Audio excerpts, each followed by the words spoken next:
Mitos e verdades sobre o vinho. Pois é, trouxe hoje um compilado com 10 mitos sobre o vinho para ficar fácil, rápido.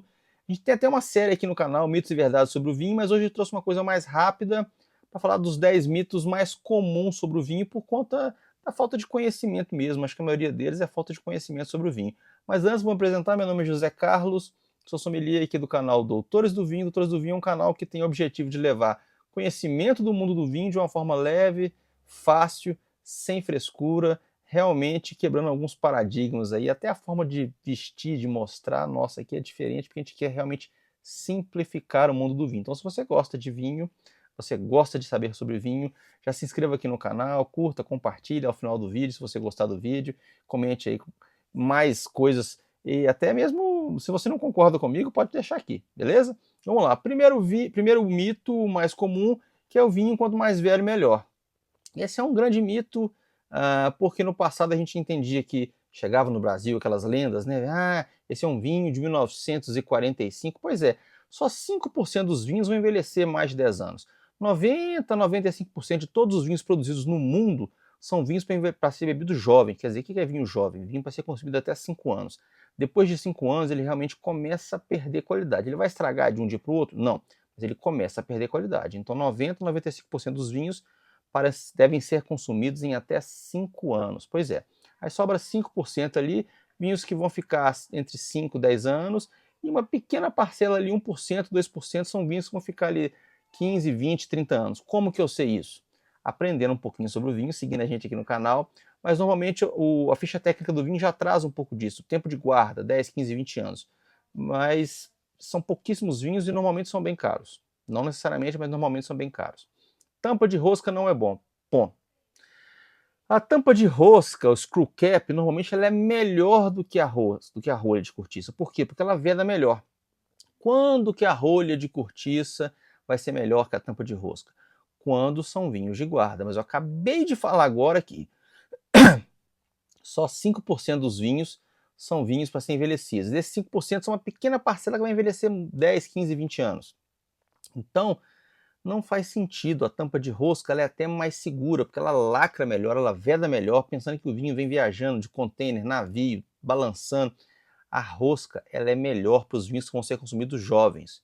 Pois é, 90% dos vinhos são vinhos para ser consumidos jovens.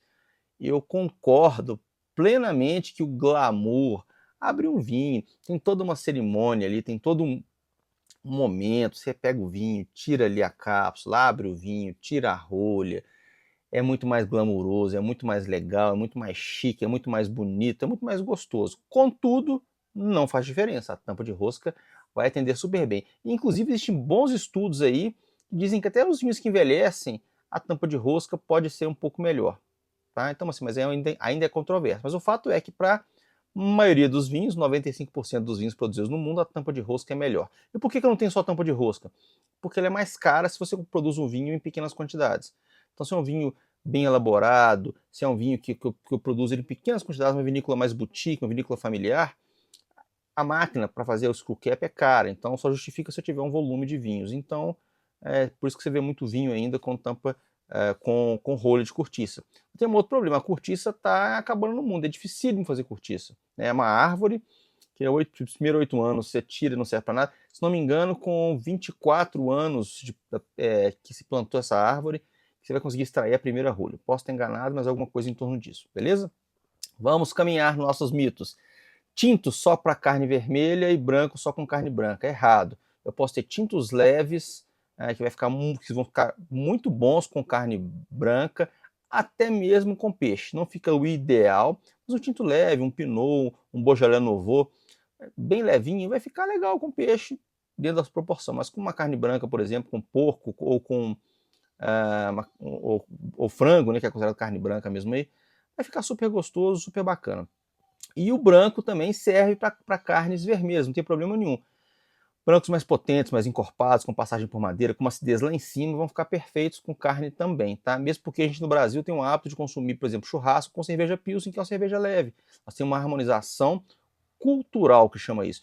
Então, um bom vinho branco com bastante acidez vai ficar muito bom, porque a acidez do vinho vai te ajudar a limpar o paladar da carne, daquela gordura da carne, vai ficar muito gostoso, procure vinhos brancos mais encorpados, mais potentes, mas vai ficar super legal. Não precisa ficar preso só no vinho tinta com carne vermelha e vinho branco com carne branca. Beleza?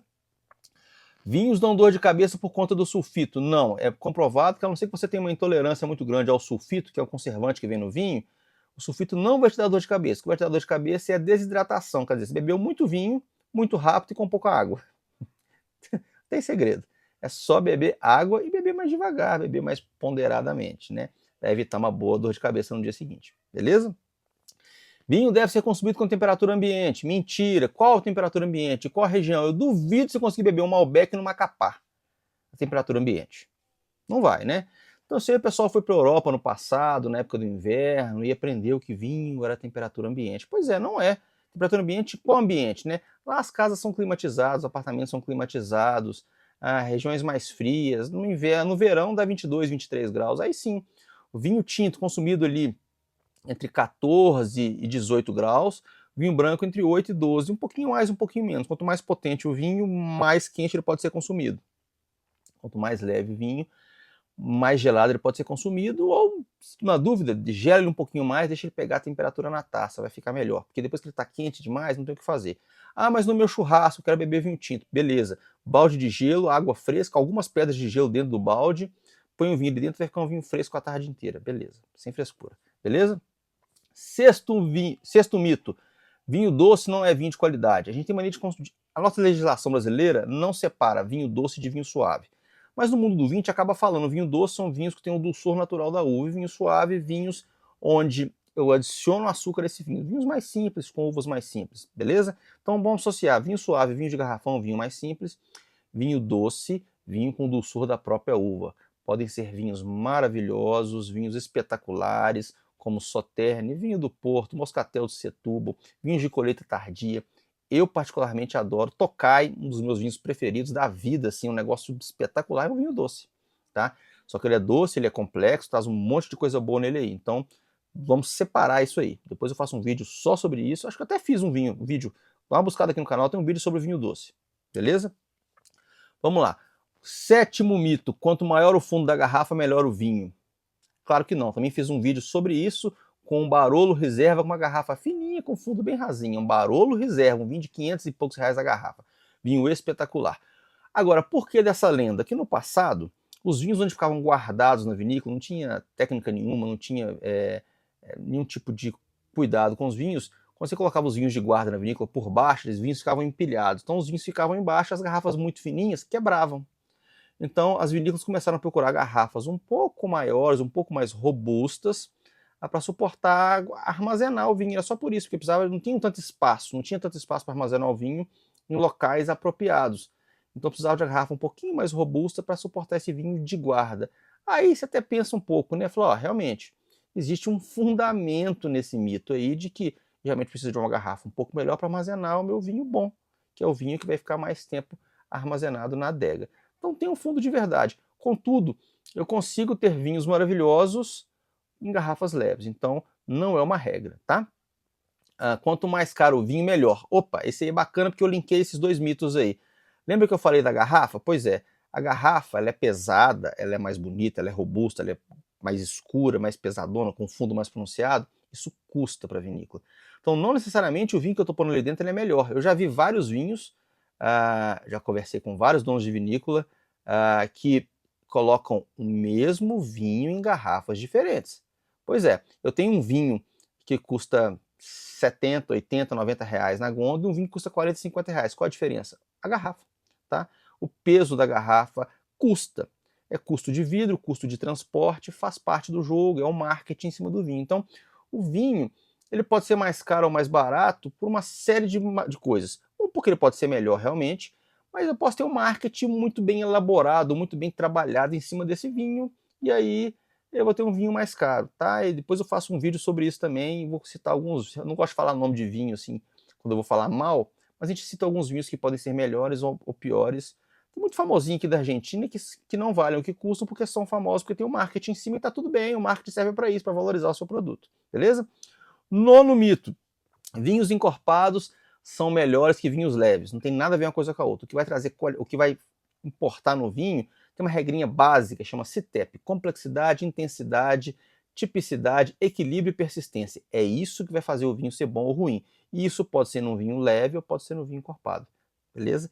Eu tenho um Pinot Noir da Borgonha que normalmente é leve, não necessariamente, tem Pinot Noir da Borgonha bem encorpado, mas normalmente ele é leve e são vinhos maravilhosos. Né? E tem um vinho encorpado aqui que nem sempre é tão bom. O pessoal tem uma mania de falar, eu só bebo vinho potente, encorpado, como se fosse uma vantagem. Não é, tá? Não faz diferença nenhuma. Vinho leve ou vinho encorpado, ele pode ser bom ou ruim. E por último, e não menos importante, nosso vídeo já ficou bem longo, Brasil não produz vinho de qualidade. Esse aí é um mito para quem não está no mundo do vinho, para quem não conhece vinho de verdade. Eu te garanto que em teste cego, o vinho brasileiro dá um show. Eu sou professor de algumas matérias na ABS Minas Gerais. Eu já cansei de colocar vinho às cegas, vinho brasileiro misturado com vinho uruguaio, vinho português, vinho americano, e a turma dá nota mais alta no vinho brasileiro do que o vinho importado. Ah, mas vinho brasileiro é mais caro. Não é, depende da faixa de preço. Concordo. Você não tem vinho brasileiro aí muito baratinho, de 19, 20, 25 reais, para brigar com os vinhos que chegam de fora aí. Mas a gente tem vinho brasileiro muito bom, na faixa de 70, 80 reais, subir a régua então. Tem vinho maravilhoso, muito, muito bom, que vai brigar ou até ser melhor. E no caso dos espumantes, os espumantes brasileiros competem de igual para igual com qualquer espumante do mundo, e te falo mais. O espumante brasileiro está acima da média dos espumantes do mundo, e os melhores espumantes brasileiros vão brigar com bons champanhes aí. Então, fica a dica. Nosso vídeo ficou muito longo, depois eu vou quebrar cada um desses mitos aí e falar um pouquinho mais aprofundado para você, beleza? Turma, obrigado Gostou do vídeo? Obrigado pela audiência aí. Se você gostou do vídeo, curta aqui, compartilha, siga o nosso canal, porque ajuda muito a gente a crescer o nosso trabalho aqui no YouTube, beleza? Espero você no próximo vídeo. Um abraço, até mais. Ótima semana. Saúde!